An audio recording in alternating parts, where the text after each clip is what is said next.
The Ukrainian factor in the Crimea at that time, the government of what then became the autonomous Republic of the Crimea, all the major positions were held by Russified Ukrainians or Russians who had come in from Russia.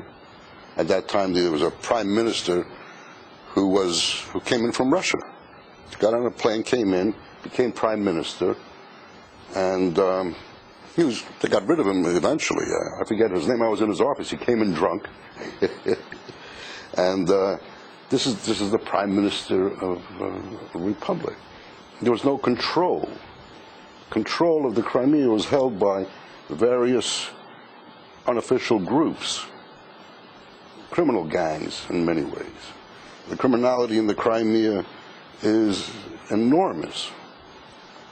And, it's at times, you could say that Ukraine doesn't really have total control over the Crimea. And it doesn't want to aggravate at times the situation by supporting the Crimean Tatars, who essentially are with them, with the Ukrainians. I just don't understand. I mean, I've spoken to people in the past about this, and today nobody really is interested in seeing the Crimean Tatars as a factor even in Ukrainian politics. I mean, the other question is, does Ukraine really have a foreign policy, or a policy at all, internal policy, which apparently it doesn't. So, I can't really answer your question. But the Crimean Tatars will be a factor if they began to lean towards negotiating with Russia. And as you know, the majority of the Crimean population is Russian, and they do want to be a part of Russia. If Crimean Tatars begin to lean towards Russia, I think the situation might change, and Russia is doing everything possible, stirring up the crises in Crimea, and the Ukraine is not doing. Ukraine has to realize this. If they don't do anything to support Crimean Tatars, they might lose even the entire Crimea. I hope Yushchenko is listening to this. We had our problem with Yushchenko. We supported him, and he turned totally against the Crimean Tatars. Nadia Makano, U.S.-Ukraine Foundation. Raman, do you think also that this letter is part of a PR prepositioning of Russia as turning off the gas to Ukraine in the winter? The reason I say that, I recently attended a conference on Turkey and energy, and a representative from Russia on one of the panels just gratuitously inserted a comment about the transit dictatorship of Ukraine. Yeah.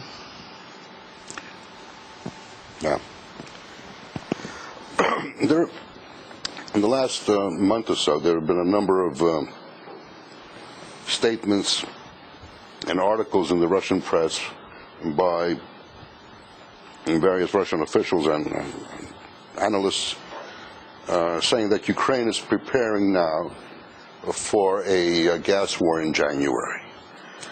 The proof that they're offering is that the Ukrainians have put into underground storage 27 billion cubic meters of gas in preparation for a possible new confrontation or cutoff from Russia.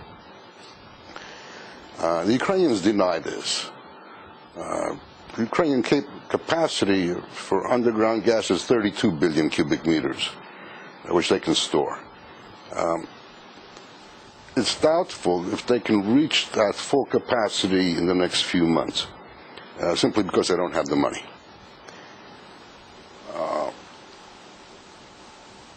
What they need, those 27 billion cubic meters in storage, they need 17 billion to transit Russian gas to Europe.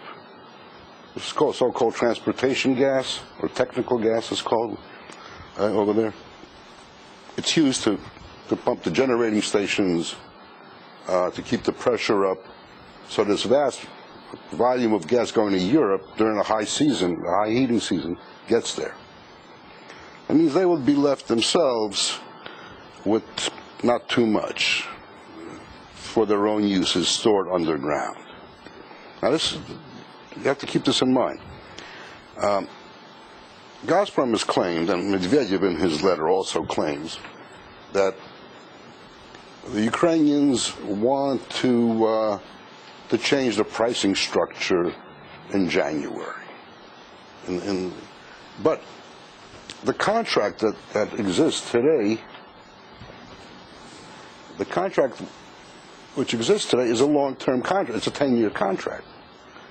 So they just can't sit down and renegotiate it that simply. And plus, it's a take-or-pay contract. That means Ukraine is obligated by the contract to take a certain amount of gas monthly, or else, if they don't, they still have to pay for that amount. And this creates, problems, both for the Russians and for the Ukrainians. The price of gas has dropped considerably. The Russian gas has dropped considerably. It's still much more expensive than gas here.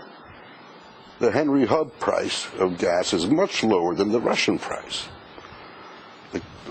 The price the Europeans are paying today for liquefied natural gas, LNG, is much lower than the Russian price, still, today. So, it's going to be very touchy. I mean, will the Europeans, will the Russians deny Europe gas in the winter by creating a fake conflict with the Ukrainians? I don't know. The last conflict in January this year was totally fake because there was no reason for the cutoff. I mean, Ukraine had already paid for the gas the debt that they owed to Gazprom. They had paid it before January 1st. It was all paid off by December 31st. So there was no basis for cutting it off to Europe. The real reason, in my opinion, was that they wanted to use the cutoff to frighten the Europeans into supporting the Nord Stream and the South Stream gas pipelines that Russia is so insistent on building. At the same time, when they were so insistent in January and December last year, to cut it off, the world economic crisis really hit. The price of gas dropped dramatically. Gazprom production began dropping. Gazprom's profits just fell. And at the same time, gas that they had contracted to sell to China from Sakhalin Island, the Sakhalin 1 project, the gas that ExxonMobil which was the partner in that project, ExxonMobil was to sell a huge amount of gas to China from Sakhalin. The Russians said no. You have to sell it to the Russian Far East because of the problems that are going on in the Russian Far East, the lack of energy in Vladivostok and Khabarovsk and whatever, to supply industry, because industry was in a bind. People were being thrown out of jobs.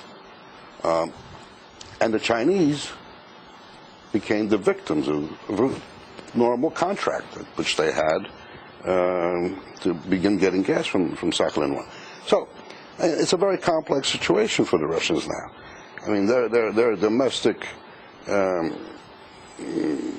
demand is rising, although right now it's sort of steady because of the slowdown of the Russian economy.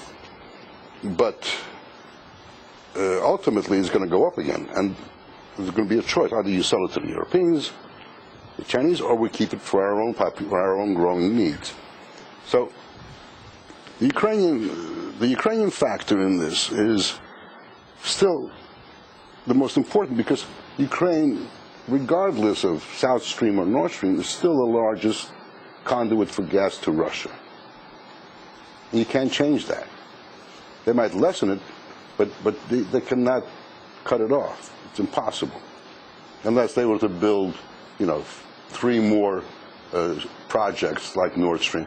It's not even clear if Nord Stream is going to be built. It's still in the stage where